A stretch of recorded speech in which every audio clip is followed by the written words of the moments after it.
தேவனுடைய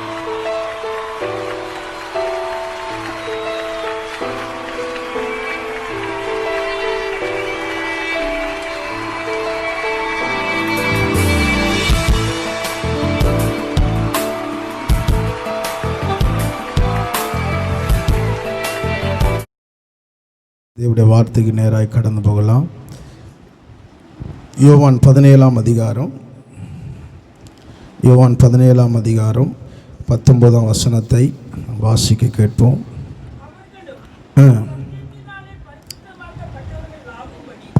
அவர்களுக்காக நான் என்னை தானே பரிசுத்தமாக்குகிறேன். ஆண்டவரே, உம்மை ஸ்தோத்திரிக்கிறோம். இந்த வார்த்தையை நீர் ஆசீர்வதிப்பீராக. ஆண்டவரே, இந்த ஆராதனை ஆரம்பம் முதல் இதுவரைக்கும் நீர் எங்களை நடத்தி ஆண்டவரே உம்மை மகிமைப்படுத்தும்படி நீர் தந்த கிருபைக்காக ஸ்தோத்திரம். இந்த வார்த்தை ஆசீர்வதியும், எங்களுக்கு பிட்டுத்தாரும், இது ஆசீர்வாதமாய் மாற்றும். இயேசுவின் நாமத்தில் பிதாவே, ஆமென். அல்லேலூயா. கவனிங்க, அந்த வாரத்துக்காக தேவனுடைய வார்த்தைக்காக நான் ஜெபிக்கும் போது என்னுடைய மைண்டில் நான் வேதத்தை வாசித்து கொண்டிருந்தேன், முடிச்சிட்டேன். ஆனாலும் நான் இதற்காக இந்த வார்த்தைக்காக ஜெபிக்கும் போது என் நினைவில் வந்த வார்த்தை, அவர்களும் சத்தியத்தினாலே பரிசுத்தமாக்கப்பட்டவர்கள் ஆகும்படி அவர்களுக்காக நான் என்னைத்தானே பரிசுத்தமாக்குகிறேன். கவனிங்கள், அப்போ அவர்கள்னா யாரு? நீங்களும் நானும் இந்த சத்தியத்தினாலே பரிசுத்தமாக்கப்பட்டவர்களாகும்படி யார் பரிசுத்தமாக்குகிறார்? இயேசு ராஜா பரிசுத்தமாக்கி கொண்டிருக்கிறார். அல்லேலூயா. ஒருவேளை இதில் கரைப்படுத்தும்படி சத்துரு என்ன பண்ணுவான்? போராடுவான். ஆனால் இந்த கரை கூட எனக்குள்ள வராதபடிக்கு என் பிள்ளைகள் பரிசுத்தமாகும்படி நான் என்னைத்தானே பரிசுத்தமாக்கி கொள்ளுகிறேன். அல்லேலூயா. ஊழியத்தின் ஆரம்பத்தில் இயேசு எங்க வனாந்தரத்தின் 40 நாள் முடிச்ச உடனே சோதனை வந்துச்சு. இந்த 3 சோதனை வந்துச்சு அவருக்கு. கண்களின் இச்சை, மாம்சத்தின் இச்சை, ஜீவனத்தின் பெருமை. அல்லேலூயா. இப்போ இந்த 3ஐயும் ஆண்டவர் என்ன பண்ணார்னா ஜெயித்தார். அப்போ சாதாரணமாக இந்த ஊழியத்துக்குள்ள வரல. சத்துரு ஆரம்பத்திலே என்ன பண்ணான்? ஒரு பெரிய சோதனையை வச்சான். ஆனால் அந்த 3ஐயும் அவர் வனாந்தரத்தில் ஜெயித்தார். நீ சொல்லலாம், வனாந்தரத்தில் யாருமே இல்லை. அல்லேலூயா. இன்னைக்கு நிறைய பேர் யாருமே இல்லை, யாருக்குமே தெரியாதனால தான் பாவத்தில் விழுறான். ஆனால் ஒன்று, அங்கே பிதாவாகிய தேவன் பார்த்து கொண்டிருக்கிறார். இன்னொன்று, பிசாசு பார்த்து கொண்டிருக்கிறான். யாருமே இல்லை. அல்லேலூயா. ஆனால் யாருமே இல்லாத இடத்துல தான் நீ பரிசுத்தமாக இருக்கணும். எல்லாம் இருக்கிற இடத்துல உன்னால் பரிசுத்தமாக இருக்க முடியும். அவங்க பார்க்குறாங்க, இவங்க பார்க்குறாங்க. எப்படி நான் வார்த்தையில் கூட என்ன பண்ணக்கூடாது? பிழை இருக்கக்கூடாது. ஆனால் யாருமே இல்லாத இடத்துல பாருங்களேன், நமக்கு ஒரு பெரிய சுதந்திரம் இருக்கும். நம்ம என்ன பண்ண? தாராளமாக பேசுவோம். ஆமென். தாராளமாக எதையும் செய்வோம். ஆனால் இயேசு வனாந்தரத்தில் யாருமே இல்லாத போது அங்கே பிசாசை ஜெயித்தார். அல்லேலூயா. அல்லேலூயா. இன்னைக்கு இந்த வசனத்தில் எனக்கு என்ன ஆச்சரியன்னா, சத்தியத்தில் நாம் பரிசுத்தவான்களாகும்படி அவர் சொல்றாரு, நான் என்னைத்தானே பரிசுத்தமாக்குகிறேன். யோசிச்சு பாருங்க. அப்போ என்னைத்தானே பரிசுத்தமாகிறேன்னா உங்களுக்காக எனக்காக அவர் இறங்கி வந்தார். அல்லேலூயா. உங்களையும் என்னையும் பரிசுத்தமாக்கும்படி, உங்களை என்னை ஆசீர்வதிக்கும்படி, உங்களை என்னை மேன்மைப்படுத்தும்படி அவர் தன்னைத்தானே பரிசுத்தமாக்கினார். அல்லேலூயா. தன்னைத்தானே பரிசுத்தமாக்கினார்னா எப்படி? யோசிச்சு பாருங்க. இயேசு நசரேயனார் வந்தார்.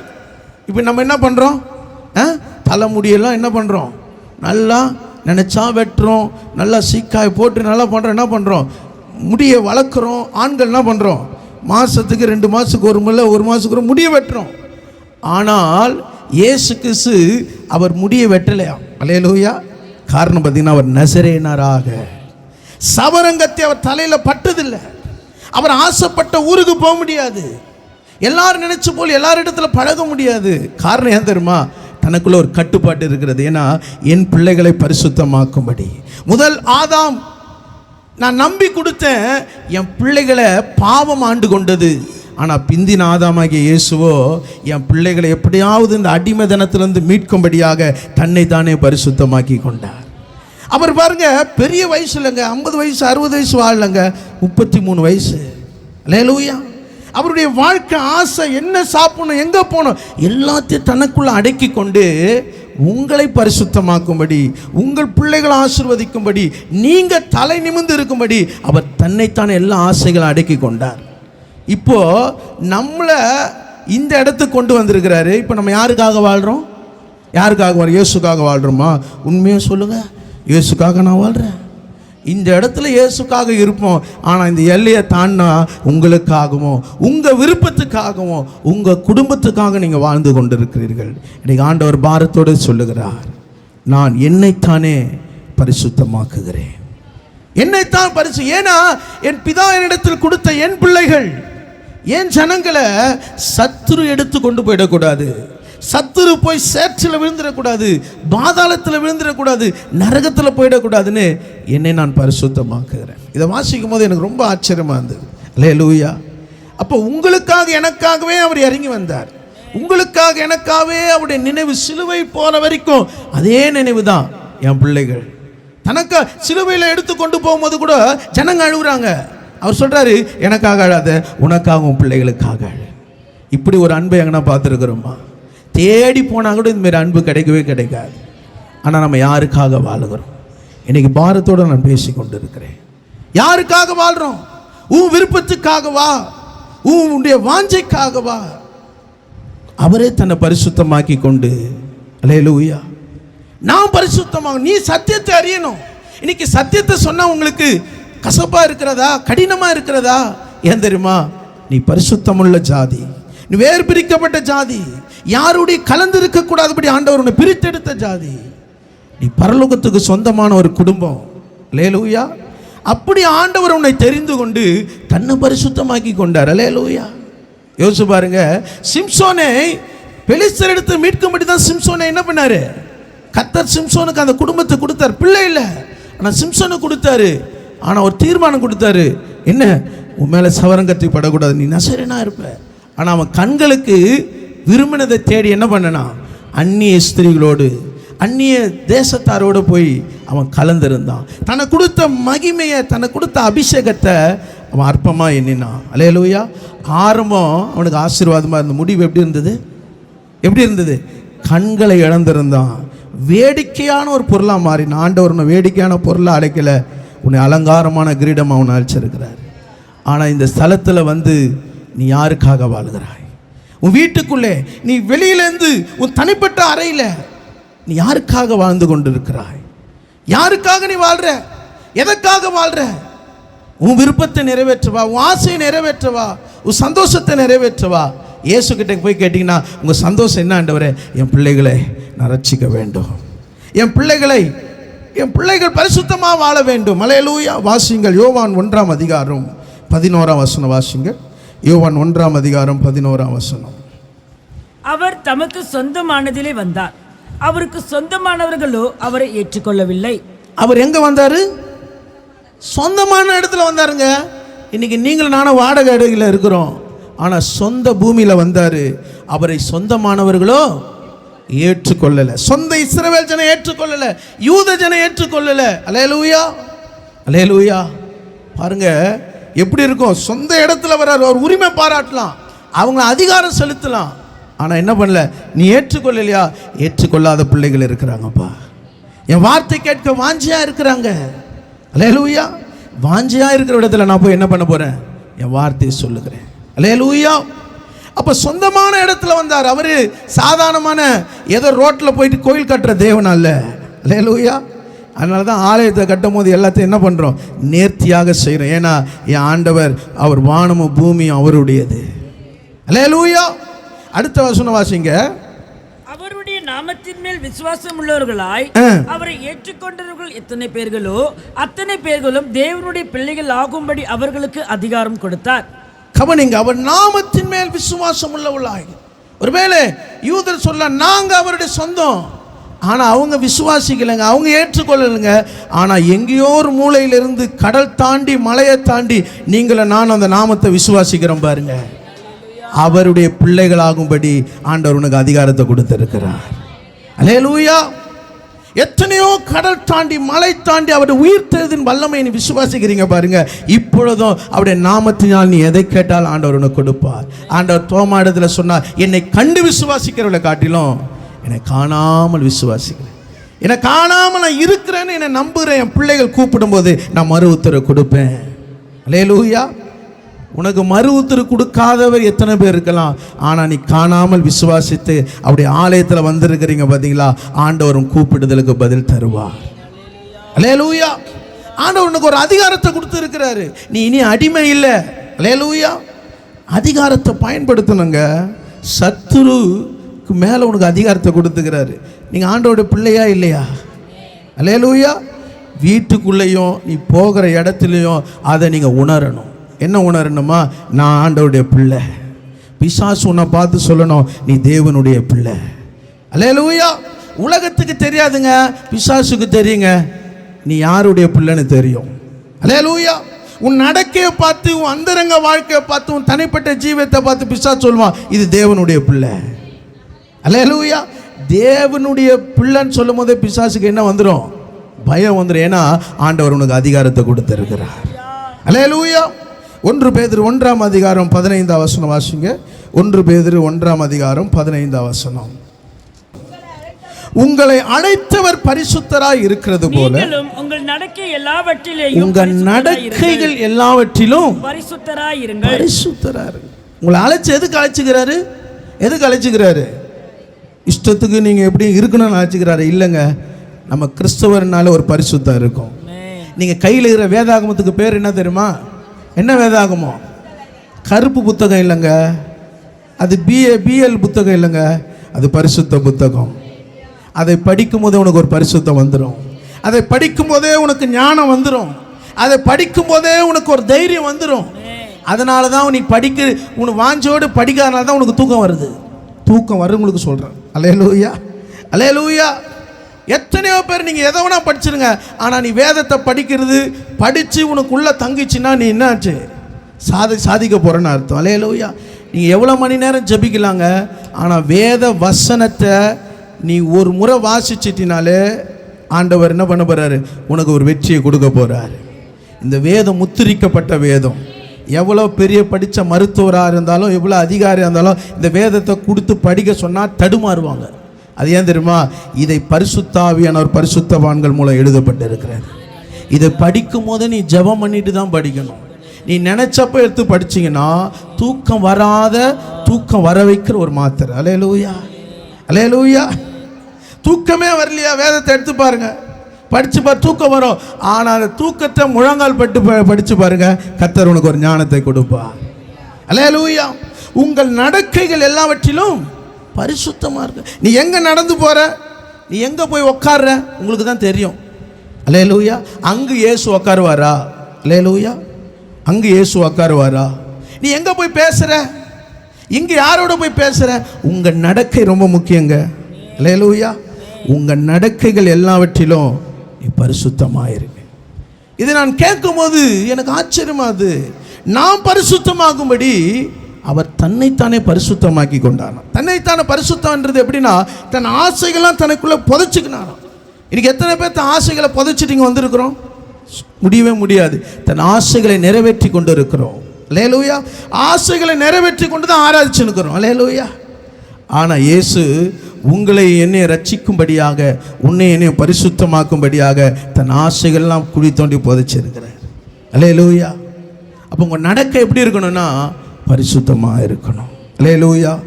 நீங்கள் அன்பான சபையாரே, கடைசி காலத்தில் பரிசுத்தத்தை நீங்கள் முக்கியப்படுத்துங்கள். பரிசுத்தம் இல்லாமல் தேவனை தரிசிக்க முடியாது. அல்லேலூயா. இப்போ உங்கள் வாழ்க்கையில், உன் தனிப்பட்ட ஜீவியத்தில் பரிசுத்தம் ரொம்ப முக்கியம். 3 காரியத்தை நாம் பார்க்கலாம். அதனால் முதல் காரியத்தை நான் சொல்லுகிறேன். பரிசுத்த வாழ்க்கையில் முன்மாதிரியாக இருக்க வேண்டும். பரிசுத்தத்தில் குடும்பத்தை நடத்த வேண்டும். பரிசுத்த பாதையில் மற்றவர்களை நடத்த வேண்டும். பரிசுத்த வாழ்க்கையில் முன்மாதிரியாக இருக்க வேண்டும். பரிசுத்தத்தில் குடும்பத்தை நடத்த வேண்டும். பரிசுத்த பாதையில் மற்றவர்களை நடத்த வேண்டும். யோவான் 13ஆம் அதிகாரம் 14ஆம் வசனத்தை வாசிக்க கேட்போம். ஆண்டவரும் போதகருமாகிய நானே உங்கள் கால்களை கழுவினதுண்டானால் நீங்களும் ஒருவருடைய கால்களை ஒருவர் கழுவ கடவீர்கள். நான் உங்களுக்கு செய்தது போல நீங்களும் செய்யும்படி உங்களுக்கு மாதிரியை காண்பித்தேன். நீங்கள் பரிசுத்த வாழ்க்கையில எப்படி இருக்கணுமா? முன்மாதிரியா இருக்கணுமா? அல்லேலூயா. பின்மாதிரியா இருக்கக்கூடாது. அல்லேலூயா. பின்மாதிரி என்பது பின்மாற்றம். முன்மாதிரியா இருக்கணும். உங்க பேரை சொன்னாலே எப்படி இருக்கணும்? அவங்க எப்படி பர்ஃபெக்டா இருப்பாங்கப்பா. அல்லேலூயா. இங்க இயேசு சொல்றார், நான் ஆண்டவரும் போதகருமாகிய நானே உங்கள் கால்களை கழுவினது உண்டானால் நீங்களும் ஒருவருடைய கால்களை. ஆண்டவர்னா யாரு? ஆதியிலே இருந்தவர், ஆளுகை செய்கிறவர். அல்லேலூயா. ஆண்டவரும் போதகர், கற்றுக் கொடுக்கிற ஆசிரியர். நானே உன் கால்களை கழுவது உண்டானால் நீ என்ன பண்ணணுமா? ஒருவருடைய கால்களை கழுவு. நான் உங்களுக்கு செய்தது போல மற்றவருக்கு செய்ய வேண்டும். கவனிங்க. அப்போ உங்கள் வாழ்க்கையில் பரிசுத்தம் என்பது மற்றவர்கள் பார்வையில் இல்லைங்க, உங்கள் வாழ்க்கை முழுவதும் கர்த்தருக்கு ஒப்பு கொடுக்கிறது. இன்றைக்கி அப்படி ஒப்பு கொடுத்து வந்திருக்கிறோமா? உங்களை தான் நான் கேட்குறேன். இன்றைக்கி ஆண்டவர் நிச்சயமாக சபையாரோடு பேசி கொண்டிருக்கிறார். உன் பரிசுத்த வாழ்க்கை, உன்னுடைய பார்வை, உன்னுடைய சிந்தனை, உன்னுடைய யோசனைகள் இன்னைக்கு பரிசுத்தத்துக்குள்ளே இருக்குதா? இன்னைக்கு சினிமா காரியங்கள், உலக காரியங்கள் உங்களுக்குள்ளே இருக்கிறதா? ஆண்டவர் போகக்கூடாத எல்லையில் உன் கால் நிற்கிறதா? இன்னைக்கு திட்ட தெளிவுமா ஆண்டவர் உங்களோட பேசி கொண்டிருக்கிறார். இன்னைக்கு நம்ம அதிகமாக ஜெபிக்க வேண்டும். இன்னைக்கு ஆண்டவரை தேடி வர்றோம். உன் கையில் வேதாகமம் இருக்கிறதா? நீ ஆண்டவரை உண்மையாய் தேடுகிறாயா? நீ ஒரு முன்மாதிரியா இருக்கிறாயா? ரோல் மாடலா இருக்கிறியா? இயேசு ஒரு முன்மாதிரியா இருந்தார். அல்லேலூயா. இங்கே இயேசு காலை கழுவுறார். 3ஆம் வசனம் வாசிங்க. 5ஆம் வசனம். பின்பு பாத்திரத்தில் தண்ணீர் வார்த்து சீசருடைய கால்களை கழுவும் தாம் கட்டிக்கொண்டிருந்த சீலையினால் துடைக்கவும் தொடங்கினார். இதை தொடங்கினார். அவர் சீமோன் பேதுருவிடத்தில் வந்தபோது அவன் அவரை நோக்கி, ஆண்டவரே, நீர் என் கால்களை கழுவலாமா? நீர் என் கால்களை கழுவலாமா? கவனிங்க. நீர் என் கால்களை கழுவணும். நாங்க உங்க கால்களை கழுவணும் ஆண்டவரே. அல்லேலூயா. ஆனா ஆண்டவர் என்ன சொல்றாரு தெரியுமா? நீங்க 8ஆம் வசனம் வாசிங்க. பேதுரு அவரை நோக்கி, நீர் ஒரு காலம் என் கால்களை கழுவப்படாது என்றான். இயேசு அவனுக்கு பிரதியுத்தரமாக, நான் உன்னை கழுவாவிட்டால் என்னிடத்தில் உனக்கு என்னிடத்தில் உனக்கு பங்கில்லை. அல்லேலூயா. அப்ப கழுவுகிறது எதை காட்டுதுன்னா ஆண்டவரிடத்துல பங்கு இருக்கிறது. இன்னைக்கு சொல்லுகிற ஆண்டவரிடத்துல உனக்கு ஒரு பங்கு இருக்கிறதா? உனக்கு ஒரு உரிமை இருக்கிறதா? அல்லேலூயா. நீ பங்கு இல்லாத ஒரு வாழ்க்கை வாழக்கூடாது. ஆண்டவரிடத்தில் உனக்கு ஒரு உரிமை இருக்கிறது. அல்லேலூயா. ஆண்டவரிடத்தில் ஒரு பங்கு இருக்குது. மரியாள் தன்னை விட்டு எடுபடாத தெரிந்து கொண்டார். அல்லேலூயா. அப்ப ஆண்டவரிடத்தில் உனக்கு ஒரு பங்கு இருந்தால் உரிமையானே கேட்கலாம். ஆண்டவரே, என் பங்கு எனக்கு தாங்க ஆண்டவரே. நான் இவ்வளோ நாள் அதனால தான் மோசே கேட்டார், துன்பத்தை கண்ட வருஷங்களுக்கும் சொல்லுங்க நாட்களுக்கும் சரியா எங்களை மகிழ்ச்சியா. அவருக்கு பங்கு இருக்குதுங்க. ஏன்னா ஆண்டவர் தான் நடத்தி வந்தாரு. அல்லேலூயா. இந்த வனாந்தரத்தை 40 வருஷம் நடத்தின ஆண்டவரே, எங்களை சரியாய் மகிழ்ச்சியாக்க ஆண்டவரே. அந்த உரிமை உனக்குள்ளே இருக்கிறதா? அந்த உரிமையை சத்துரு உன்னை விட்டு எடுத்து போடக்கூடாது. அல்லேலூயா. அப்பொழுது இங்கே சொல்ல, நான் செய்தது போல நீங்களும் செய்யும்படி உங்களுக்கு ஒரு மாதிரியை வைக்கிறேன். அல்லேலூயா. இன்னைக்கு நீ ஒரு முன்மாதிரியாக இருக்கணுங்க. இன்னைக்கு வாரத்தில் போயிட்டு வர்றதுனால நீ சந்தோஷப்படாத. ஒவ்வொரு நாளும் நீ முன்னேறி செல்கிற ஒரு வாழ்க்கை உனக்குள்ள இருக்கணும். அல்லேலூயா. ஒவ்வொரு நாளும் உன் வாழ்க்கை ஒரு பங்கு சந்தை மாதிரி ஏறி இறங்கக்கூடாதுங்க. உன் வாழ்க்கையில் என்ன உன்னை ஏற்றம் எழுந்துனே இருக்கணும். உன் ஜீவியத்தில் பரிசுத்தம் உன்னை பார்க்குறது சொல்லணும். கொஞ்சம் முன்னேறி கொண்டு இருக்கிறீங்க. அல்லேலூயா. உங்களுடைய இடத்தை நான் பார்க்குறேன். உங்கள் எல்லையில் ஒரு மாற்றம் இருக்கிறது என்று பார்க்கிறோம். 1 தீமோத்தேயு 4ஆம் அதிகாரம் 12ஆம் வசனம் வாசிங்க. 1 தீமோத்தேயு 4ஆம் அதிகாரம் 12ஆம் வசனம். 2 வாசிங்க 12. இளமையை குறித்து உன் இளமையை குறித்து ஒருவனும் உன்னை அசட்டை பண்ணாதபடிக்கு வார்த்தையிலும் நடக்கையிலும் அன்பிலும் ஆவியிலும் விசுவாசத்திலும் கற்பிலும் விசுவாசிகளுக்கு மாதிரியாயிரு. அல்லேலூயா. எதுல இருமா? வார்த்தையிலும், உன் நடக்கையிலும், உன் ஜீவியத்திலும், ஆவியிலும், விசுவாசத்திலும் மாதிரியார். உன்னை ஒருவரும் அசட்டை பண்ணக்கூடாது. அல்லேலூயா. அல்லேலூயா. ஒருவரும் உன் நிமித்தம் கர்த்தருடைய நாமம் தூஷிக்கப்படக்கூடாது. உன்னை பார்க்குறவங்க ஆச்சரியப்படணும். இவங்க சாட்சி உள்ள ஒரு வாழ்க்கை வாழ்றாங்க. அல்லேலூயா, அல்லேலூயா. பார்த்தீங்கன்னா அப்படிப்பட்ட ஒரு ஜீவி நம்ம வாங்கணும். யாருக்கு சொல்றாருங்க? பவுல் வாலிபனுக்கு சொல்றாரு. நம்ம நினைக்கிறோம் வாலிபனுக்கு இல்லைங்க. இப்போ வாலிபனுக்கே சொன்னா அப்போ நமக்கு அது ஏற்புடையதா இருக்குது. அல்லேலூயா. நம்முடைய வாழ்க்கையில நம்ம முன்மாதிரியாக இருக்க வேண்டும். ஒருவனை உன்னை அசட்டை பண்ணக்கூடாது. ஒருவனும் உன் நிமித்தம் கர்த்தருடைய நாமம் வீணில் வழங்கக்கூடாது. அல்லேலூயா. உன் வார்த்தை அளந்து சொல்ல வேண்டும். உன் பார்வையில் எப்படி இருக்கணுமா? ஒரு ஜாக்கிரதையா இருக்கணும். அல்லேலூயா. நீங்கள் 13ஆம் வசனம் வாசிங்க. நான் வருமளவும் வாசிக்கிறதினாலும் புத்தி சொல்லுகிறதினாலும் உபதேசிக்கிறதினாலும் ஜாக்கிரதையா இரு. 15 வாசிங்க. நீ தேறுகிறது யாவருக்கும் விளங்கும்படி இவைகளையே சிந்தித்துக் கொண்டு இவைகளையே நிலைத்திரு. கவனிங்க, இங்கு ஜாக்கிரதையாயிரு, நிலைத்திரு, எச்சரிக்கையாயிரு. ஏன்னா பரிசுத்தத்துக்கு பவுல் சொல்லுகிற காரியம். அல்லேலூயா. நீ நிற்கிறேன் என்று எண்ணுகிறவன் விடாதபடிக்கு நீ நிற்கிற. ஆனால் எந்த நேரத்தில் சத்துரு உன்னை தள்ளிவிடுறதுக்கு அவன் சுற்றி வகை தேடி கொண்டு இருக்கிறான். உன் பரிசுத்த வாழ்க்கையில் எப்படி இருக்கணுமா? ஜாக்கிரதையாக இருக்கணும். இங்கே இயேசு சொல்லுகிறார். யோவான் 8ஆம் அதிகாரம் 46ஆம் வசனம் வாசிங்க. யோவான் 8ஆம் அதிகாரம் 46ஆம் வசனம். என்னிடத்தில் பாவம் உண்டென்று உங்களில் யார் என்னை குற்றப்படுத்தக்கூடும்? நான் சத்தியத்தை சொல்லி இருக்க நீங்கள் ஏன் என்னை விசுவாசிக்கிறதில்லை? கவனிங்க, இங்கே இயேசு சொல்கிறார், என்னிடத்தில் பாவம் உண்டென்று யார் என்னை குற்றப்படுத்த முடியும்? ஒருவராலும் குற்றப்படுத்த முடியலங்க. ஏன் தெரியுமா? அவர் முன்மாதிரியா இருக்கிறார். அல்லேலூயா, அல்லேலூயா.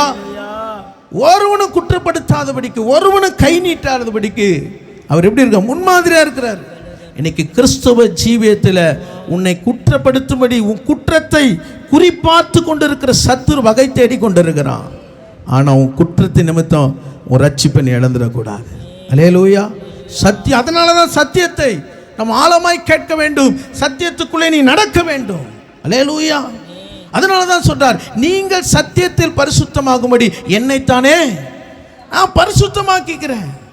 பாருங்க, அவர் தன்னை எல்லாவற்றிலும் முடி நீளமா வளர்த்து சவரங்கட்டி படலை, ஆசைப்பட்ட இடத்து போல ஆசைப்பட்டது சாப்பிடல. ஆனால் உங்களுக்கெல்லாம் ஆசைப்பட்டதெல்லாம் கொடுத்துனுக்கிறாரு. நீ விரும்பினதெல்லாம் வாங்கி கொண்டு இருக்கிற. ஆண்டவர் என்ன ஆசீர்வதிங்க, ஆண்டவர் என் பிள்ளையை ஆசீர்வதிங்க, என் குடும்பத்தை எல்லாத்தையும் ஆசீர்வதிக்கிறார்ல. ஏன் நீ அவருக்காக உன் முன்மாதிரியாக வாழ முடியல? எனக்கு ஆண்டவர் உங்களோட பேசி கொண்டு இருக்கிறார். எத்தனை முறை வார்த்தை கேட்டு கேட்டு கொண்டு போய் கொண்டு இருக்கல. இன்னைக்கு நீ ஒரு முன்மாதிரியாக இருக்கும்படி ஒரு தீர்மானம் பண்ணணும். அல்லேலூயா. இயேசு சொல்லுகிறார், என்னிடத்தில் பாவம் உண்டு என்று உங்களிடத்தில் யார் என்னை குற்றப்படுத்த முடியும்? இந்த உலகத்தில் போய் பாருங்க, தெய்வம் என்று சொல்லிக்கொண்டு எத்தனையோ பேர் பரிசுத்தம் இல்லாமல் இருக்கிறார்கள். என் ஆண்டவரிடத்துல பாவம் ஒன்றுமே இல்லை. அல்லேலூயா, அல்லேலூயா. ஒருத்தனும் கை நீட்டி சொல்ல முடியாது. ஆனால் கூட இருந்த யூதாஸ் என்ன செய்தான் பாருங்க, அவனுடைய வருத்தத்தை. மத்தேயு 27:4 வாசிங்க. மத்தேயு 27:4.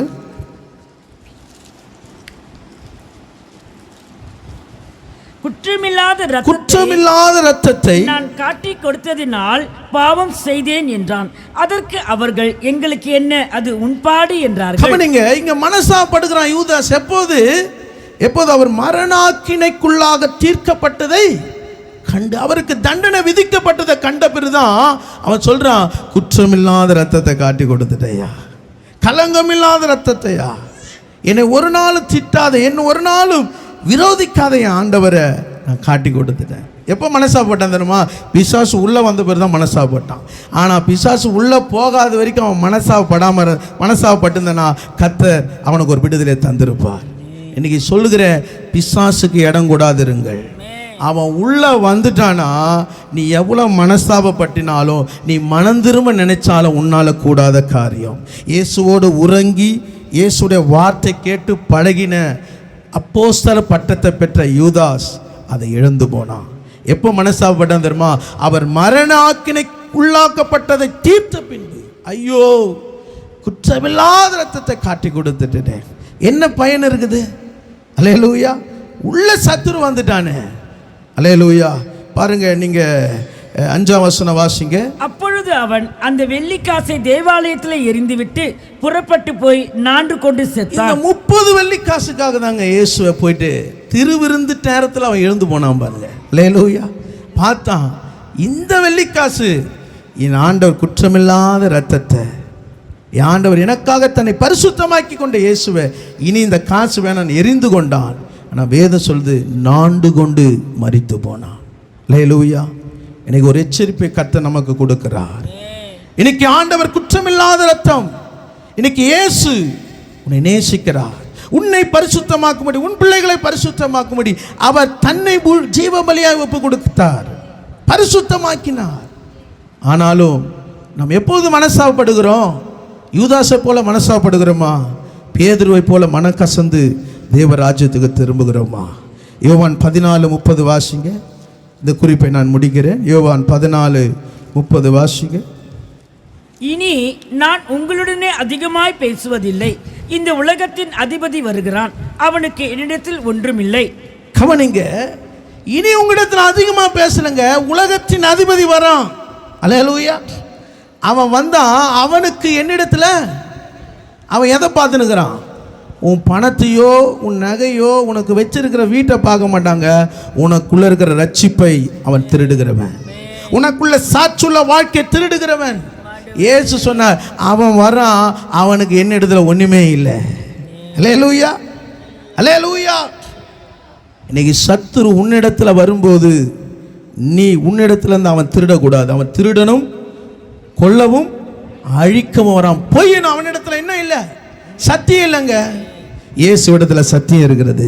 சத்தியத்தை அறிவீர்கள், சத்தியம் உங்களை விடுதலையாக்கும். அல்லேலூயா. இயேசுக்கு தெரியும் அவன் வருவான். எதுக்கு வரனா? என் ஜீவியத்தை கெடுக்க வரான். அவனுக்கு என்னிடத்துல ஒன்றுமே இல்லை. அல்லேலூயா, அல்லேலூயா. அதனால தான் இயேசு ஒன்றும் பண்ண முடியல, பாதாளமும் ஒன்றும் பண்ண முடியல, பிலாத்தும் ஒன்றும் பண்ண முடியல. ஏனென்றால் அவர் எல்லாவற்றையும் மேலாய் ஜெயம் எடுத்த தேவனாக இருக்கிறார். அல்லேலூயா. அவர் நமக்கு ஒரு ரோல் மாடலாக இருக்கிறார். இயேசு உங்களுக்கு ஒரு ரோல் மாடல், முன்மாதிரியாக நீ இருக்கும்படியாக பரிசுத்தத்தில் முன்மாதிரியாக இருக்க வேண்டும். இரண்டாவது காரியத்தை நான் சொல்லுகிறேன். யோபு 1:3 பரிசுத்தத்தில் குடும்பத்தை நடத்த வேண்டும். யோபு 1:5 வாசிங்க.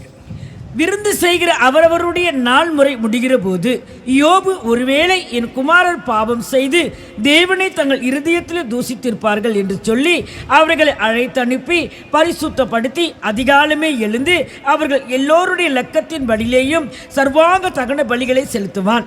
இந்த பிரகாரமாக யோபு அந்நாட்களில் எல்லாம் செய்து வருவான். கவனிங்கள், யோபு தன் குடும்பத்தை பரிசுத்தத்திலே நடத்தினார். அல்லேலூயா.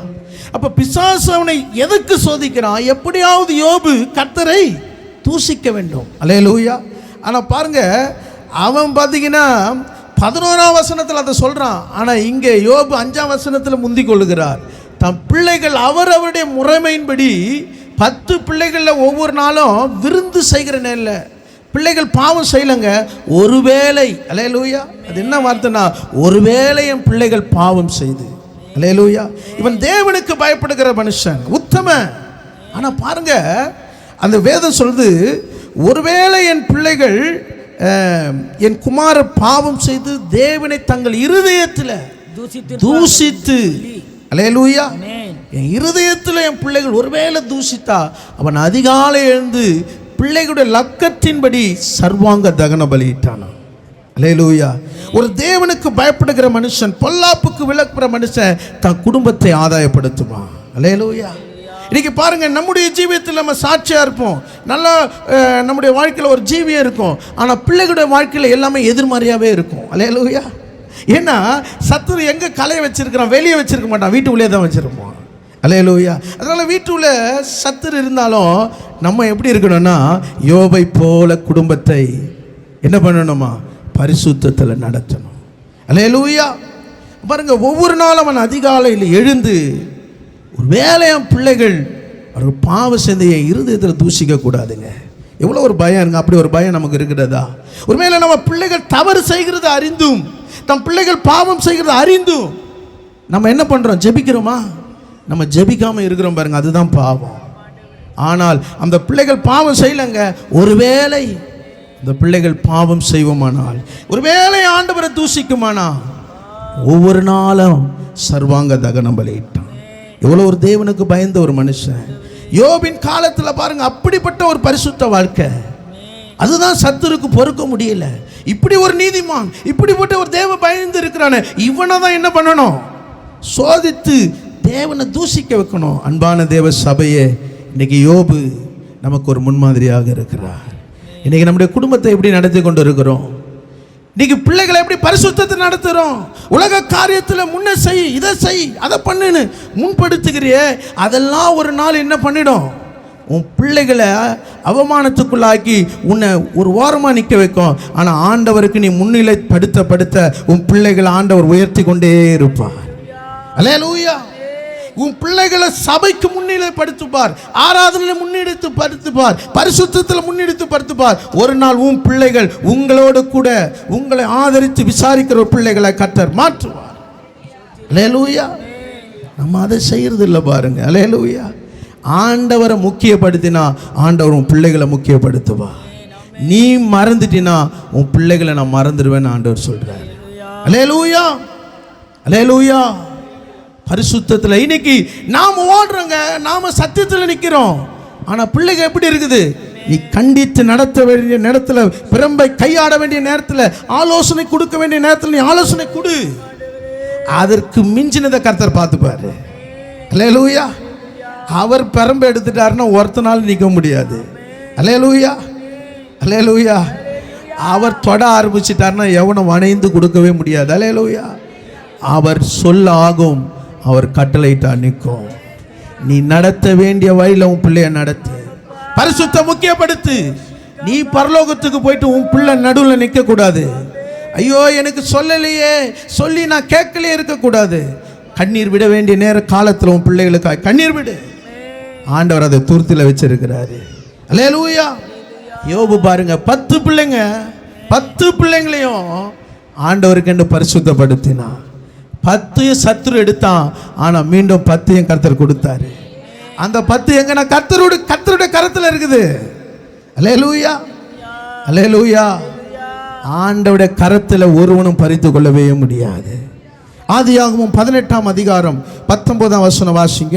ஆதியாகமம் 18ஆம் அதிகாரம் 19ஆம் வசனம். கர்த்தர் ஆபிரகாமுக்கு சொன்னதை நிறைவேற்றும்படியாய் அவன் தன் பிள்ளைகளுக்கும் தனக்கு பின்வரும் தன் வீட்டாருக்கும் நீங்கள் நீதியையும் நியாயத்தையும் செய்து கர்த்தருடைய வழியை காத்து நடுவுங்கள் என்று கட்டளையிடுவான் என்பதை அறிந்திருக்கிறேன் என்று. ஆபிரகாமை கர்த்தர் அறிந்திருக்கிறார். நீதியையும் நியாயத்தையும் செய்து கர்த்தருடைய வழியை காத்து நடவுங்கள் என்று கட்டளையிடுவான். அறிந்திருக்கிறேன். ஆபிரகாம் தம் பிள்ளைகளுக்கு சொல்லி நடத்துவான். அல்லேலூயா. அல்லேலூயா. ஆபிரகாம் பாருங்க, ஆபிரகாமுக்கு எத்தனை மனைவி பாருங்க? எத்தனை மனைவி? 3 மனைவி. யாக்கோபுக்கு ரொம்ப சந்தேகம் வந்துட்டு இருக்குது போல. அல்லேலூயா. ஈசாக்குக்கு பாருங்க. ஏன்னா நீங்க வேதாகமத்தில் பார்த்தீங்கன்னா ஈசாக்கும் இயேசுவுக்கும் ரெபெக்காள் சபைக்கும் அங்கே ஒப்பிட்டு பேசுகிறார்கள். எலியேச பரிசுத்தாவிக்கும். அல்லேலூயா. ஒரு அந்த காலத்தில் ஒரு பரிசுத்த வாழ்க்கைங்க. அல்லேலூயா. ஒரு பரிசுத்த வாழ்க்கை. ஏன் தெரியுங்களா? ஆபிரகாம் தன் பிள்ளைகளை நீதியும் நியாயத்தையும் சொல்லி நடத்தினான். அல்லேலூயா. திருமண காரியத்தில் ஈசாக்க சொல்லாத பிரசங்கங்கள் இல்லை. அல்லேலூயா. அப்பவே பாருங்க, தன் பிள்ளைகளை சொல்லி சொல்லி நடத்தினா அவன் வாழ்க்கையில் ஒரு பரிசுத்தம். ஒரு மணவாளன் இயேசுவுக்கு ஒப்பிட்டு ஈசாக்க பேசுகிறார்கள். அல்லேலூயா. அவங்க வாழ்க்கையை பார்த்து பார்வோன் ராஜா பார்க்குறான், அந்நிய தேசத்தில் பார்க்குறாங்க. இவன் ஈசாக்கு என்ன பண்ணுறான்? என் மனைவின்னு சொல்லிட்டா என்னை கொலை செஞ்சுட்டு வந்து சகோதரின்னு சொல்கிறான். பார்வோன் ஜன்னலை திறந்து பார்க்கும்போது 2 பேரும் விளையாடி நிற்கிறாங்களாம். அல்லேலூயா. என்ன வயசில் விளையாடி நிற்கிறாங்க பாருங்க? 40 வயசில் விளையாடி நிற்கிறாங்க. கணவன் மனைவி. அப்படிப்பட்ட ஒரு ஐக்கியம் கணவன் மனைவிக்குள்ளே இருக்கணுங்க. ஆண்டவர் இன்னைக்கு எலியும் பூனையுமே இருக்கக்கூடாது. திருமண வாழ்க்கை ஆரம்பத்தில் பேர் திருமண வாழ்க்கையில் நிறைய பேர் மகிழ்ச்சியாக இருப்பாங்க. ஆனால் நாட்கள் செல்ல செல்ல, வருடங்கள் செல்ல செல்ல அந்த மகிழ்ச்சி குறையக்கூடாது. நீ கர்த்தரோடு கூட நடக்கும்போது கர்த்தர் அப்படியே என்ன பண்ணுவார்? அதை ஆசீர்வாதமாக மாற்றுவார். அல்லேலூயா. பாருங்க, அந்த பார்வோனே பொறாமப்படுறான். மனைவி சகோதரி சொன்ன இப்படி விளையாண்டு இருக்கிறிய, சகோதரி கிட்ட இப்படி விளையாட மாட்டாங்களே. அல்லேலூயா. பாருங்க, ஒரு கள்ளம் கபடம் இல்லாத ஈசாக்கு ரெபெக்காளும் காணப்பட்டார்கள். அல்லேலூயா. இப்போ எலியேசர் என்ன பண்றாரு? ஈசாக்குக்கு பெண் பார்க்க போறார். அல்லேலூயா. பெண் பார்க்க போகும்போது எப்படி இருக்கும்? எப்படி இருக்கும் மணவாளனுங்க? அல்லேலூயா. இப்போ இருக்கிற மனவாளுங்க எப்படி யோசிச்சிருக்கும் பாருங்க. ஆனால் ஈசாக்கு எப்படி இருக்கிறார் பாருங்க. வாசிங்கள் ஆதியாகமம் 24ஆம் அதிகாரம் 24:63 வாசிங்க. ஈசாக்கு சாயங்கால வேளையிலே தியானம் பண்ண வெளியிலே போயிருந்து தன் கண்களை எடுத்து பார்த்தபோது ஒட்டகங்கள் வர கண்டான். கவனிங்க, 62ஆம் வசனத்திலே அவன் எலியேசர் ரெபெக்காளோடு ஒட்டகத்தோடு வரும்போது லகாய்ரோ என்ற துறவின் வழியாய் வருகிறான். ஆனா ஈசாக்கு சாயங்கால வேளை என்ன பண்ண போறாராம்? தியானம் பண்ண. அல்லேலூயா. அவர் போய் தியானம் பண்ணிட்டு வராரு பாருங்க. அவர் கண்களை ஏறெடுத்து பார்த்தா அங்க ரெபெக்காள் ஒட்டகத்துல வந்து கொண்டு இருக்கிறார். அல்லேலூயா. ஒருவேளை எதிர்கொண்டு போகிறாருன்னு வேதம் சொல்லுகிறது. போட உடனே ரெபெக்காள் இடத்துல பேசினாரா? உடனே ரெபெக்காள் தான் எனக்கு மனைவி, உன்னை உரிமை பாராட்டினாரா? அங்க பாத்தீங்கன்னா வசனம் வாசிங்க, 66 வாசிங்க.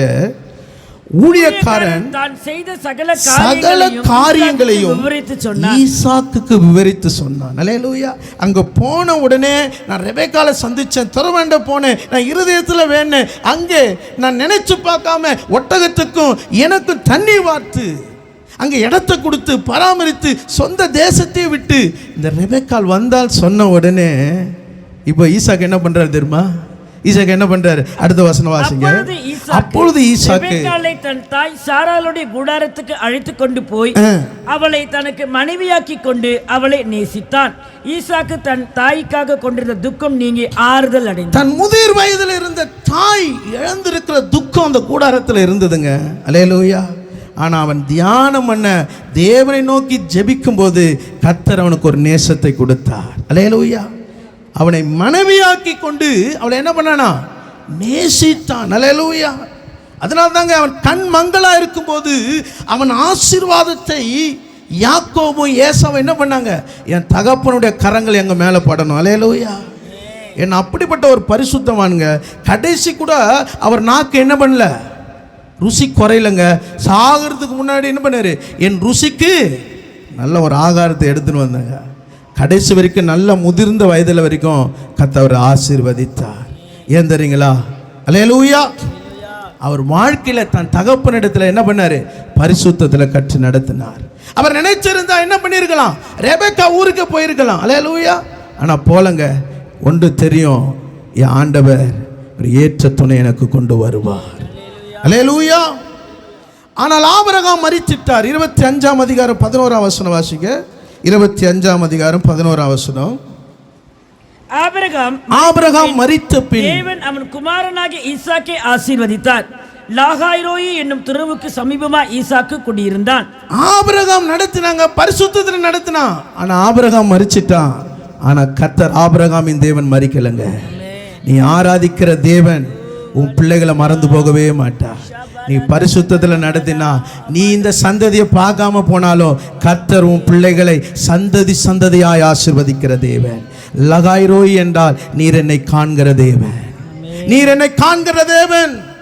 அல்லேலூயா. நீ உன் பிள்ளைகளை பரிசுத்தத்தில் சாட்சியில நீ நடத்தும் போது ஒருவேளை பிள்ளைகள் தூசித்திருப்பார் என்று அவன் சுத்திகரித்தான் பாருங்க. அல்லேலூயா. ஆபிரகாம் மரிச்சிட்டான், ஆனா ஆண்டவர் மரிக்கல. இந்த ஆண்டவர் உயிரோடு கூட இருக்கிறார். அவர் காண்கிற தேவன். அல்லேலூயா. எப்பொழுது காண்டார்? 26ஆம் அதிகாரத்தில் தேசத்தில் கொடிய ஒரு பஞ்சம் வந்ததுங்க. அல்லேலூயா. அவன் எகிப்துக்கு போக இருந்தபோது கர்த்தர் அவனை சந்தித்தார். நீ கேராரிலே இரு, நான் உன்னை ஆசீர்வதிப்பேன். எப்படி? எத்தனை சதவீதம் ஆசீர்வச்சாரு? எத்தனை சதவீதம் ஆசீர்வச்சாரு? இன்னைக்கு உங்களை ஆண்டவர் எத்தனை சதவீதம் ஆசீர்வதிக்க போறாரு? 100% ஆசீர்வதிக்க போறாரு. என்ன பஞ்சம் வந்தாலும் என்ன கஷ்டம் வந்தாலும் இந்த ஆண்டவருக்கு நீ பரிசுத்தத்தில் உன் பிள்ளைகளை நடத்தினா கர்த்தர் உன்னை வெறுமையா இருக்க விட மாட்டார். உன்னை ஆசீர்வதிக்கிற தேவன். அல்லேலூயா. அல்லேலூயா. அவர் ஆசீர்வதிக்கிற தேவனுங்க. சத்துரு அவன் துறவிலே மண்ணை போட்டான், பொறாமை கொண்டான். கர்த்தர் எல்லா சாபத்தையும் ஆசீர்வாதமாய் மாற்றினார். அல்லேலூயா. சத்துருவே சொன்னா கர்த்தர் நிச்சயமா உன் கூட இருக்கிறாரு. எத்தனை பேர் உனக்கு சத்துருவாய் எழும்பினாலும் நீ ஆண்டவருக்கு முன்பாக பரிசுத்தத்தில் நீ உண்மையா இருந்தினா கர்த்தர் உன்னை ஆசீர்வதிக்கிறத பார்ப்பாங்க. அல்லேலூயா. நீங்க யோபு 1ஆம் அதிகாரம் 11ஆம் வசனம் வாசிங்க. யோபு 1ஆம் அதிகாரம். உம்முடைய கையை நீட்டி அவனுக்கு உண்டானவைகளை எல்லாம் தொடுவீரானால் அப்பொழுது அவன் உமது முகத்துக்கு எதிரே உம்மை தூசிக்கானோ பாரும் என்றான். கவனிங்க, பிசாசு பார்க்கிறான். இங்க ஆண்டவர் யோபு என்ன பண்ணான்? கையின் கிரியைகளை ஆசீர்வதித்தார். அவன் சம்பத்து பெருகிற்று. இவன் சீமானா இருக்கிறான். அல்லேலூயா. இப்ப என்ன சொல்றான்? நீர் தொடுவீரானால் அவன் உம்மை தூசிக்கான. ஆண்டவர் தொட்டா என்ன நடக்கும்? அவர் தொட்டா எப்படிப்பட்ட வியாதியும் சுகமாகும். அல்லேலூயா. அவன் சொல்றான், அவன் நீர் அவனை தொடும், அவன் உம்மை தூசிப்பான். அல்லேலூயா. அப்ப சத்துரு எப்படியாவது நீ ஆண்டவரை தூசிக்கணும் என்ன பண்றான்? போராடி கொண்டு இருக்கிறான். அல்லேலூயா. அல்லேலூயா. நீ ஆண்டவரை பரிசுத்தத்துல நீ உயர்த்த உயர்த்த சத்துருவும் பின்தொடர்ந்து வருவான். ஆனாலும் நீ ஒரு நாளும் நீ ஆண்டவரை தூசிக்கவே கூடாது. வாசிங்கள், நீங்கள் 2ஆம் அதிகாரம் 9ஆம் வசனம் வாசிங்க. அப்பொழுது அவன் மனைவி அவனை பார்த்து, நீர் இன்னும் உம்முடைய உத்தமத்தில் உறுதியாய் நிற்கிறீரோ, தேவனை தூசித்து ஜீவனை விடும் என்றாள். எப்படியாவது தூசிச்சணும். அல்லேலூயா. போராடுறான் பாருங்க. நீ தூசி இல்ல, உன் மனைவி தூசிக்கட்டும். அல்லேலூயா. ஆனா வேதம் சொல்கிறது, யோபு இவை எல்லாவற்றிலும் தன் உதடுகளிலே பாவம் செய்யலங்க. பரிசுத்தத்தின் மேல உனக்கு ஒரு பயபக்தி இருந்தா நீ உதட்டில் கூட பாவம் செய்ய மாட்டேன். இன்னைக்கு துணிகரமாய் நம்ம உதட்டில் பாவம் செய்கிறோம். துணிகரமாய் தேவனுக்கு நாமத்துக்கு விரோதமாய் பேசுகிறோம். எவ்வளோ பெரிய சோதனைங்க. அவருடைய மகன் பிள்ளைகள் இழந்திருக்கிறாங்க. சரீரமெல்லாம் காயம். நீ தேவனை தூசிக்கிறாயா? தூசிக்கிறது என்பது முறுமுறுக்கிறது. நீ ஆண்டவரை முறுமுறுக்கிறது, தேவனுடைய ஊழியக்காரை முறுமுறுக்கிறது. நீ உன் வாழ்க்கையில் அந்த தூஷணம் வரக்கூடாது. அவன் உதட்டில் கூட பாவம் செய்யலை. அல்லேலூயா. நீங்க 2ஆம் அதிகாரம் 3ஆம் வசனத்தில் வாசிங்கள். அப்பொழுது கர்த்தர் சாத்தானை நோக்கி, நீ என் தாசனாகி யோபின் மேல் கவனம் வைத்தாயோ? உத்தமனும் சன்மார்க்கனும் தேவனுக்கு பயந்து பொல்லாப்புக்கு விலகுருமான மனுஷனாகி அவனைப் போல பூமியில ஒருவனும் இல்லை. முகாந்திரம் இல்லாமல் அவனை நிர்மூலமாக்கும்படி நீ என்னை ஏவின போதிலும் அவன் இன்னும் தன் உத்தமத்திலே உறுதியா நிற்கிறான். காரணம் இல்லாமல் அவனை அழிக்கும்படி நீ என்னை ஏவின போதிலும், அல்லேலூயா, அவன் இன்னும் உத்தமத்தில் உறுதியா இருக்கிறார். நான் சொல்றேன், இன்னும் நீ உத்தமத்தில் உறுதியா இருந்து உன் பிள்ளைகளை நடத்தினா நீ இழந்து போன எல்லா ஆசீர்வாதத்தையும் கர்த்தர் திரும்ப உன் கைகளை கொடுப்பா. அல்லேலூயா. தன் கூட இருந்த 3 சிநேகிதர் அவனுக்கு எதிராக மாறினார்கள். அல்லேலூயா. ஆனா ஆண்டவர் அவனிடத்துல சிநேகிதர் இடத்துல சொல்றாரு, நீங்க அவனை போல எப்படி பேசலையா? நிதானமா பேசலையா? அல்லேலூயா. ஆண்டவர் சொல்றார், நீ உன் சிநேகிதருக்காக வேண்டுதல் செய், நான் உன் சிறையிருப்பை மாற்றுவேன். அவன் முன்னிலைமை காட்டிலும் அவன் பின்னிலைமையை கர்த்தர் ஆசீர்வதித்தார். அல்லேலூயா. எத்தனை தலைமுறை பார்த்தாருங்க? எத்தனை தலைமுறை? 4 தலைமுறை பார்த்தார். இழந்து போன 10 பிள்ளைகளும் கர்த்தர் கொடுத்தார். அல்லேலூயா. பூரண வயது உடையவனாய் கர்த்தர் மாற்றினார். அல்லேலூயா. அவனை பார்த்தவங்களாம் சொன்னாங்க, எப்போ போறேன்னு சொன்னாங்க. எப்போ போற சொன்னவங்களாம் போயிட்டாங்க.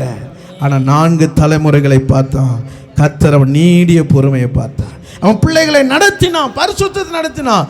கர்த்தர் இழந்து போன பிள்ளைகளை கொடுத்தார், இழந்து போன ஆசீர்வாதத்தை கொடுத்தார். அல்லேலூயா. நீ ஆண்டவருக்கு பரிசுத்தத்தில் அவரை கனம் பண்ணுகிறதுல நீ எப்போதும் வைராக்கியம் பாராட்டினா நீ இழந்து போன எல்லா ஆசீர்வாதத்தையும் உன் கையில் கொடுக்க அவர் வல்லமை உள்ளவராக இருக்கிறார். 3வது காரியத்தை நாம் பார்க்கலாம். பரிசுத்த பாதையில் மற்றவர்களை நடத்த வேண்டும். எபேசியர் 4ஆம் அதிகாரம் 24ஆம் வசனம் வாசிங்க. எபேசியர் 4ஆம் அதிகாரம் 24ஆம் வசனம். மெய்யான நீதியிலும் பரிசுத்தத்திலும் தேவனுடைய சாயலாக சிருஷ்டிக்கப்பட்ட புதிய மனுஷனை தரித்துக் கொள்ளுங்கள். இங்கு மெய்யான நீதியிலும் பரிசுத்தத்திலும் தேவனுடைய சாயலாக சிருஷ்டிக்கப்பட்ட புதிய மனுஷனை தரித்துக்கொள். அல்லேலூயா. அப்ப புதிய மனுஷனா யாரு? புதிய மனுஷன்? பரிசுத்த ஆவியானவர். அல்லேலூயா. உங்கள் உள்ளத்திலே புதிதான ஆவி உள்ளவர்களாகி இன்னும் பரிசுத்த ஆவியின் அபிஷேகம் பெறாம நிறைய பேர் இருக்கிறீங்க. அல்லேலூயா. அப்ப அபிஷேகம் பெற்ற நீ எதை உடுத்திக் கொள்ளணுமா? புதிதான என்ன பண்ண ஆவி உடையவர்களாய். அல்லேலூயா. புதிய மனுஷனை தரித்துக் கொள்ள வேண்டும். நீங்கள் 22ஆம் வசனம் வாசிங்க. அந்தபடி முந்தின நடக்கைக்குரிய மோசம் போக்கும் இச்சைகளாலே கெட்டுப்போகிற பழைய மனுஷரை நீங்கள் களைத்து போட்டு. இன்னும் நிறைய பேர் பழைய மனுஷனை களைத்து போடல. அல்லேலூயா. எகிப்துல இருந்து இஸ்ரவேல் வந்தாலும் நாங்க அங்க சாப்பிட்டோம்ல, அங்க இருந்தோம்ல. இன்னும் நிறைய பேருக்குள்ள பழைய வாழ்க்கை உள்ள இருக்குது. அல்லேலூயா. ஆண்டவர் சொல்லி கொண்டு இருக்கிறார். இன்னைக்கு பழைய வாழ்க்கையை நீ களைந்து போட்டாதான் புதிய மனுஷனை நீ தரித்து கொள்ள முடியும். அல்லேலூயா, அல்லேலூயா. இன்னைக்கு ஆண்டவர் திட்டம் தெளிவுமா உங்களோட பேசி கொண்டிருக்கிறார். பழைய சுவாபம் இன்னும் உனக்குள்ள வெளிப்படுகிறது, இன்னும் சாகாம இருக்கிறது. அல்லேலூயா, அல்லேலூயா. நீ புதிய மனுஷனை தரித்து கொள்ள வேண்டும். ஒளியின் ஆயுதத்தை தரித்து கொள்ள வேண்டும். இன்னும் இருளின் ஆயுதம் உனக்குள்ள அணிந்து கொண்டிருக்கிறாய். சத்தியத்தை கேட்கிற, திருப்பி போய் வீட்டில் போயிட்டு இருளின் ட்ரெஸ்ஸை போட்டுக்கிற. அல்லேலூயா, அல்லேலூயா. பாருங்க, வேதம் சொல்லுகிறது 2 கொரிந்தியர் 5ஆம் அதிகாரம் 2ஆம் வசனம் வாசிங்க. 2 கொரிந்தியர் 5:2 வாசிங்க. ஏனெனில் இந்த குடாரத்திலே நாம் தவித்து நம்முடைய பரம வாசஸ்தலத்தை தரித்துக் கொள்ள மிகவும் வாஞ்சி உள்ளவர்களாய் இருக்கிறோம். கவனிங்க, இந்த கூடாரம், இந்த பூமியில தவித்து பரம வாசஸ்தலத்தை தரித்து கொள்ள வாஞ்சியா இருக்கிறோம். பவுல் சொல்கிறார், கைவேலை இல்லாத கட்டின அந்த நித்திய வீட்டுக்குள்ள பிரவேசிக்க நான் வாஞ்சியா இருக்கிறேன். அல்லேலூயா. இந்த பூமியின் கூடாரம் உனக்கு ஒரு தவிப்பும் கண்ணீரும் வேதனையுமா இருக்கிறது. பரம வாசஸ்தலத்தை குறித்து உனக்கு ஒரு நம்பிக்கை இருக்குதா? இன்னைக்கு மேலே நம்பிக்கையே இல்லை பாருங்க உங்களுக்கு. அல்லேலூயா. இயேசு எப்போ வந்தாலும் வரட்டுங்க, இந்த வாசஸ்தலத்தில் நான் கட்டி எழுப்பின்னு இருக்கிறேன், இந்த வாசஸ்தலத்திலேயே நான் இருக்க விரும்புகிறேன். அல்லேலூயா. இதன் மேலே நீ வாஞ்சியா இருந்தாதான் நீ என்ன பண்ணுவ? தரித்து கொண்டு இருப்பாய். அல்லேலூயா. வேதம் சொல்கிறது, மார்க்கு 10ஆம் அதிகாரம், இந்த காரியத்தை சொல்லி நான் முடிக்கிறேன். மார்க்கு 10ஆம் அதிகாரம், எரிகோவில் இருந்த ஒரு மனுஷன் இங்கே பார்க்கிறோம். இங்கே வழி அருகே திமேயுன் மகனாகிய பர்த்திமேயு என்கிற ஒரு மனுஷன் இருக்கிறான். இங்கே இயேசு வந்திருக்கிறான் கேள்விப்பட்டு, நீங்க 49ஆம் வசனம் வாசிங்க. இயேசு நின்று அவனை அழைத்து வர சொன்னார். அவர்கள் அந்த குருடனை அழைத்து, திடன்கொள், எழுந்திரு, உன்னை அழைக்கிறார் என்றார்கள்.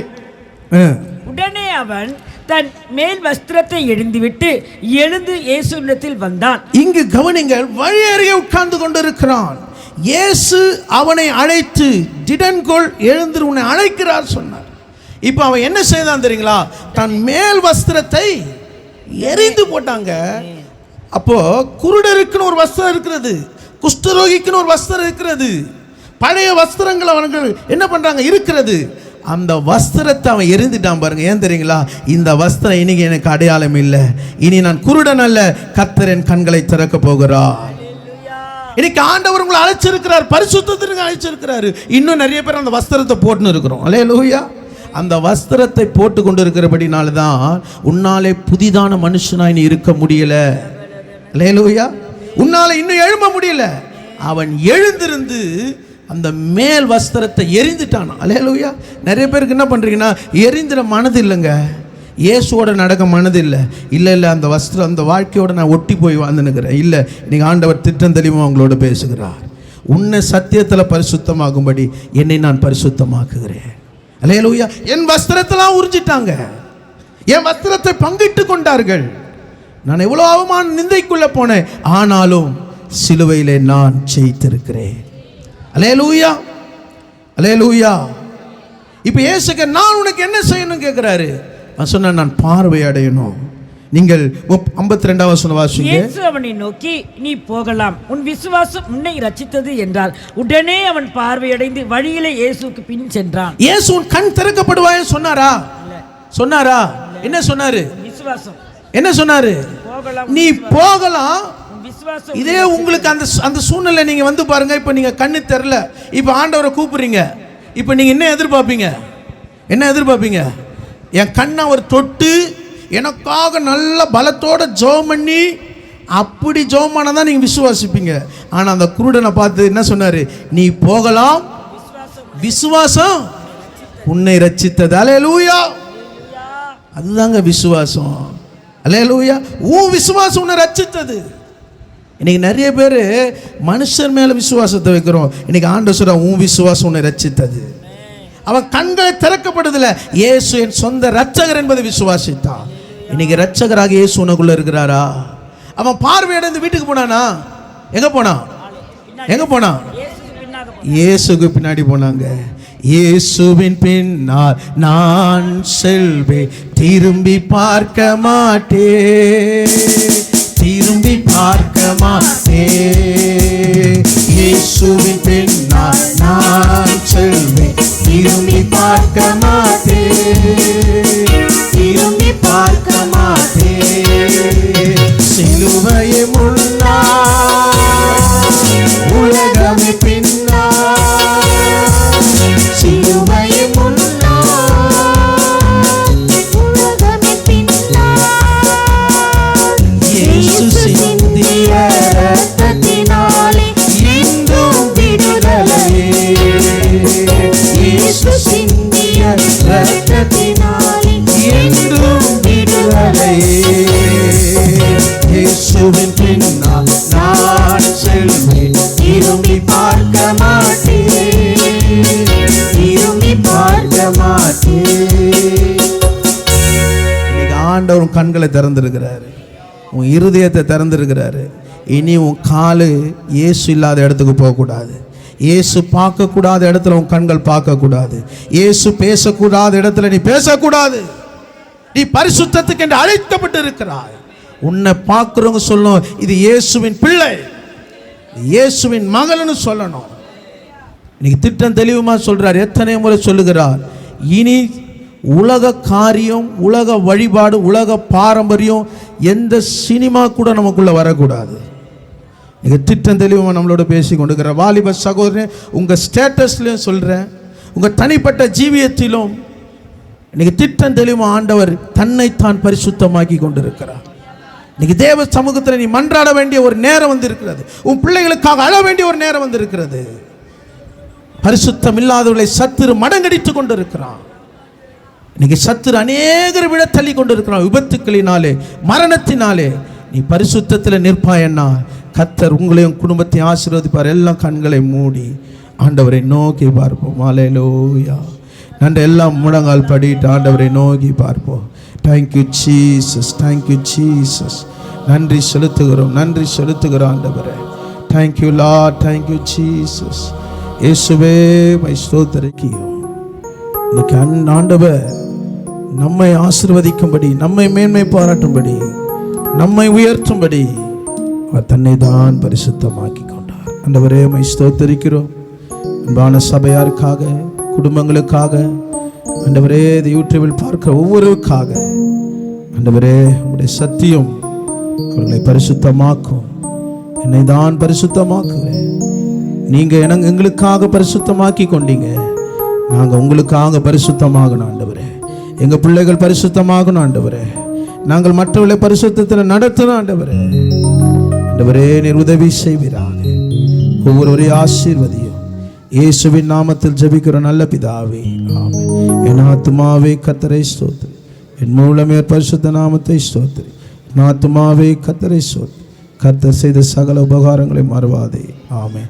கர்த்தராகிய இயேசு கிறிஸ்துவின் கிருபையும், பிதாவாகிய தேவனுடைய அன்பும், பரிசுத்த ஆவியின் ஐக்கியமும் நம் அனைவரோடும் சகல பரிசுத்தவான்களோடு கூட கர்த்தருடைய வருகை மட்டும் இருப்பதாக. ஆமென்.